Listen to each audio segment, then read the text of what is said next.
Fade to Black from Delphine Software and Electronic Arts is the sequel to Flashback, an excellent platform game about an amnesiac being attacked by alien lizard things. But this is not just another chapter in the same book. Delphine is not just continuing the story of Conrad B. Hart, but they're taking it to another level, the third dimension. After saving Earth from invasion by the shape-shifting morphs and recovering his memory, Conrad Hart is returning home in a cryosleep space capsule.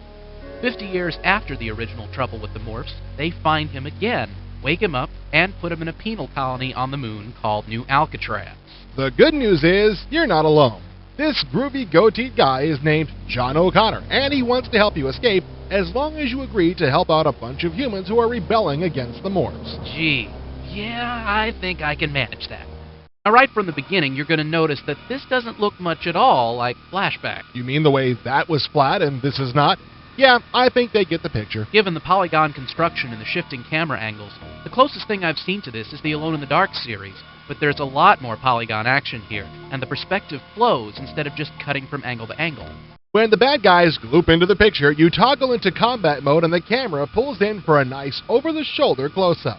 The crosshairs pop up when you're pointing in the right direction, and you let them have it. By the way, while you do have an unlimited supply of ammo, it's all in the form of 9-bullet clips, so you do have to reload from time to time. You never get a bigger gun, but you do get a limited supply of more powerful ammo. Exploding bullets, Armor-piercing bullets, plasma bullets. Yum.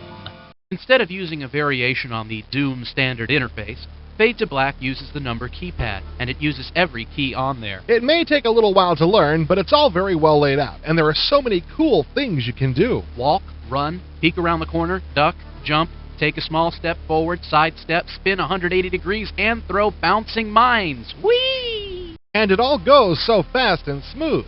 Conrad is a ball of fire waiting to be unleashed. That's good. It's a mixed metaphor, but it's good.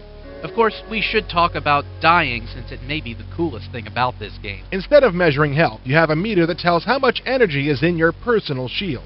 The shield is what keeps you from being killed by the first bullet. Once it goes down, so do you. That's important, since the shield only works against bullets. If you walk on an electric floor tile, it doesn't matter how high your shield is, you're gonna die. And you're gonna get a cool cinematic for about 2 seconds before the game over sign appears. This is so wonderfully infuriating it makes you slap the keyboard harder to load your save game quicker. Since danger lurks just plain everywhere, it's important that it be easy to save a game. Man, has Delphine got this covered. When you hit escape, you drop to this beautiful interface screen where different features are not only easy to get to, but it all looks great.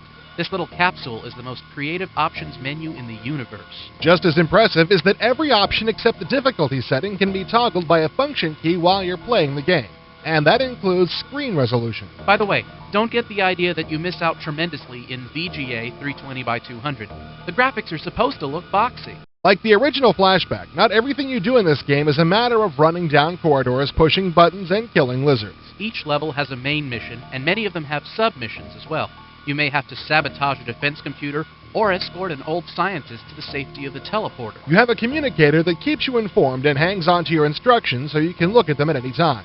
Be sure and read your new messages since the plans may change midway through the level. In a nutshell, Fade to Black rocks intensely. It's got all the addictive qualities of the best arcade games, great and smooth graphics, and lots of challenge. This game will keep you up to the wee hours your face mere inches from the screen, a red haze over your eyeballs, and you won't care.